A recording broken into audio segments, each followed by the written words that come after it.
All right, so this semester you're going to be working to summarize a few research articles, so I thought I'd give you a little bit of information on how to do that efficiently and effectively.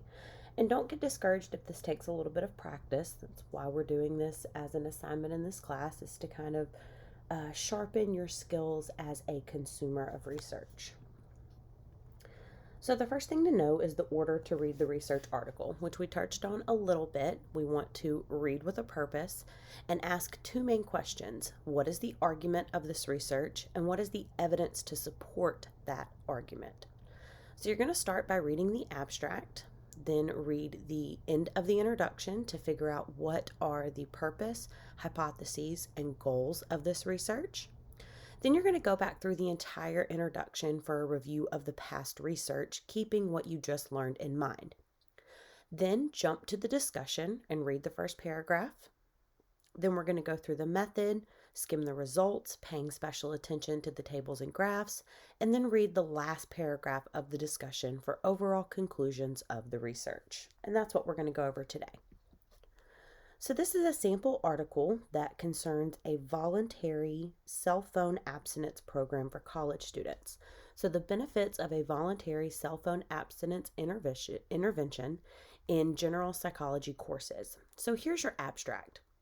So take a second and read through that abstract to kind of get an overall idea of what this research is going to be talking about. And you can pause the video to do so, but we're going to go ahead and keep moving forward. All right, so now that you've read the abstract, you're going to start with a review of the introduction and look specifically for the purpose, past research, and hypotheses. So what is the researcher's question? And this can usually be found in the first paragraph, and you can see that highlighted in the sections below. So here we're looking at the idea that cell phones offer both a variety of resources and competition for attention in the classroom.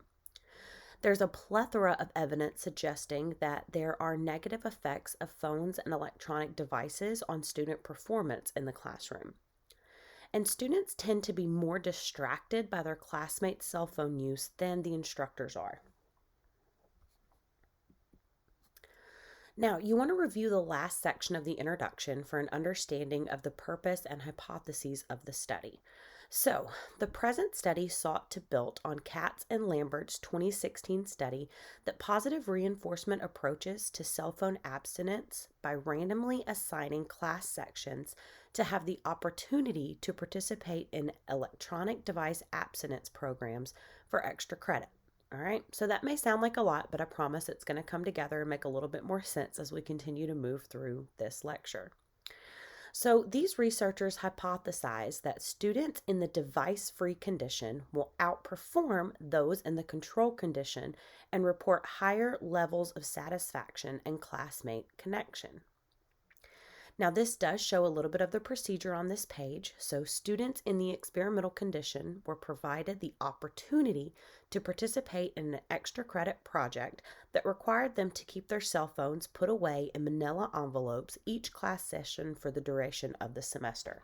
So students were allowed to do this on a voluntary basis, and as they said, they simply were putting their phones in a manila envelope during class to keep it out of their way.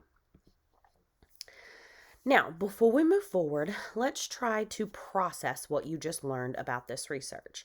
So take a few minutes and summarize what you just read in your own words. And it's very important that you use your own words and phrasing here to avoid plagiarism. Now, after you do this, you'll go back and read more detailed information on the past research to better understand kind of the theory that supports why the authors in this article are doing what they are doing. Now, here's an example of how to summarize what you read in your own words. So introduce the problem.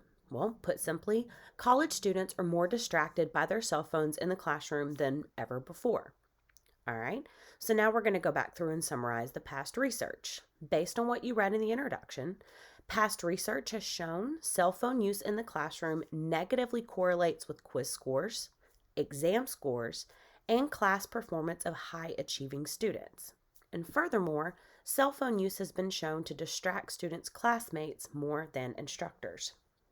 So what you just summarized is more than likely several paragraphs of information that you read in the introduction, and you're just kind of consolidating that into a couple of sentences to help you drill down to the purpose of the research.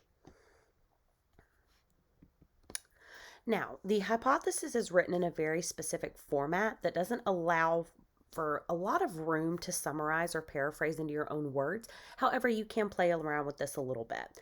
But it is important to note that you follow the APA manual for tips on APA writing, and you should review these sections in the APA manual before you write out the hypothesis of research. And that's in any research, whether you're doing an article summary or producing your own new research. So in this case, it was hypothesized that students who participated in a voluntary cell phone abstinence program would earn higher grades, report higher class satisfaction, and greater classroom connection than students in the control condition. And again, it's important that you follow the APA manual for tips on APA writing, especially when you're looking at restating the hypothesis. Okay. So now that we've gone kind of through the introduction and you understand what's going on in this research, you need to skip to the discussion, and we're going to work on summarizing some of the information there as well. Now, there are 5 main parts of the discussion, right? Here we've got 4 of them. So the interpretation of the results, strengths and limitations, future directions, and conclusions and implications. So the first thing you want to look at is the interpretation of the results. Now, as we move through this course, this step will become easier for you as you become more familiar with statistical concepts and vernacular, but just hang in there, you'll get it. So the first thing you'll read in the discussion is a restatement of the purpose of the study, right? So the present study examined the effects of cell phone abstinence on randomly assigned course sections at midterm when one group served as a control, and at finals after all groups abstained from electronic devices during the second half of the semester. Now, the second highlighted part is going to very simply summarize what results were found. So the results revealed a significantly higher exam score for the device-free groups on midterm exams compared to the control classes who were free to use devices with no limitation.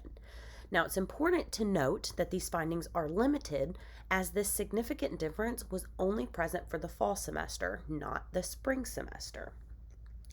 So take a second to think about what this means. The device-free group scored higher than the group free to use devices at their own will. Now, this was only for the midterm and only during the fall semester. So we'll kind of need to think about why that is moving forward.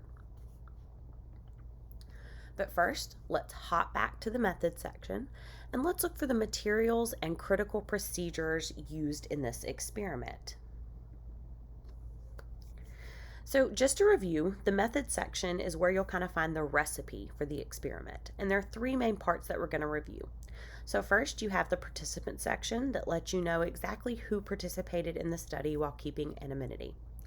So participants were undergraduate community college students enrolled in introductory psychology classes during the fall 2017 semester and the spring 2018 semester, which were approximately 3 sections each. And these semester classes were all taught by the study's author. This also talks about the measures that were used, so GPA as a measure of previous learning, frequency of classroom cell phone use, course exam scores, so the midterm and the final, course satisfaction and classmate connection, and how helpful they found the project. So here we have the procedure, which is the 3rd main part of your method. So this is the actual procedure used that allows us to exactly understand what participants experienced in the study. So students in the experimental condition were provided the opportunity to participate in an extra credit project that required them to keep their cell phones put away in a manila envelope each class session for the duration of the semester. So students were responsible for retrieving an envelope, turning their phone on silent, and keeping it put away in the envelope until class was dismissed. All right, So let's take a beat to think about what we read again. So, what is most important to note for your reader, and what stands out as being relevant to the purpose, hypothesis, and overall research question? And again, let's try to summarize this in our own words. Well, for the participant section, you could say this a couple different ways. So, participants were undergraduate students enrolled in 2 sections of Introduction to Psychology, or you could say participants were college students in their first year of community college. That's what's important for our reader to know. For the materials, just kind of summarize again what we read. So materials included students' high school GPA scores, exam grades, and 2 surveys that addressed how satisfied students were with the course and how connected they felt to other students in the classroom. Now for the procedure, again, just summarizing what we already read in our own words. So 2 sections of undergraduate psychology courses were randomly assigned to either the experimental condition or control condition. Students in the experimental condition were invited to participate in a voluntary cell phone abstinence program for the full semester, while students in the control class were given the opportunity to participate at the midpoint of the semester. And the students were provided with envelopes to store their phones while on silent for the duration of each class session. So that's really all our reader needs to know, right? Okay, going into the results. So here we can see the main results of the study, and this is table 1. You can see on the left all of the major variables that were collected and used during the study. And this highlighted column shows significant correlations that were observed. So anything with an asterisk is significant, as indicated down here, which this will make more sense as we begin to really drill down into what correlational methods mean in this course, but just take my word for it for now. So as you can see, there were significant correlations between the midterm exams and cell phone use, the final exam and cell phone use, connectedness on the midterm, satisfaction on the midterm, and satisfaction for the final. And as you can see, all of these were negative correlations, right? Now here is the main figure for the exam. So figure 1 exam scores as a function of self-reported cell phone use through the semester. So as you can see with the solid bar here, this is our fall semester results. Those in the low cell phone use group had higher exam scores, and those in the high cell phone use group had lower exam scores. Now for the spring semester, the dotted line, we see a similar pattern, but it's not quite as extreme, which is probably what contributes to the lack of significant results there. Now this is the second table and the last figure and table that we're going to look at. So this is the results of the t-test and the descriptive statistics by study condition. So here we have the results for, again, the variables used in the study, and this talks about our means and our standard deviations for both the control and the device-free group. So this is the group of students who were allowed to use their cell phones, and this was the group that voluntarily put their cell phones away for class. So you can even just skim here and see that the average midterm exam score was a 71.51 for that control group, and it was higher for the device-free group, right? 75.64. And you can go through and check out all of these variables for, all of these values for each of the variables measured, right? So let's review how we're going to summarize these results in our own words. And this may take a second. So stop, think back through what we just learned about the results of this study. And you could say something like this. As hypothesized, results revealed that students in the cell phone-free classroom showed better exam scores, reported more satisfaction with their course, and felt more connected to their classmates compared to students in the control condition. Right? So we can see that if we go through this table, right? The higher exam scores, the higher satisfaction for each one, and higher connectedness. However, the researchers noted that there was some evidence that the final exam scores of students who were cell phone free for half the semester did not improve as much as the experimental condition. And lastly, it was shown that students who participated in the program indicated a highly positive experience. So we don't have to get too fancy with what we're saying. You can see we just used 3 sentences here to summarize what those results showed to explain to our reader what was found. Now, we're going to go back to the discussion section and we're going to specifically look at the conclusions and implications.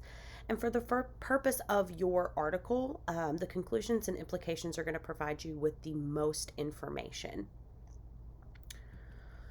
So, the overall implication of the research. So, do the authors recommend this program for other schools? That was kind of the whole point, right? Do we need to recommend this abstinence of devices program for other general psychology courses? So, let's look at the last paragraph of the discussion section.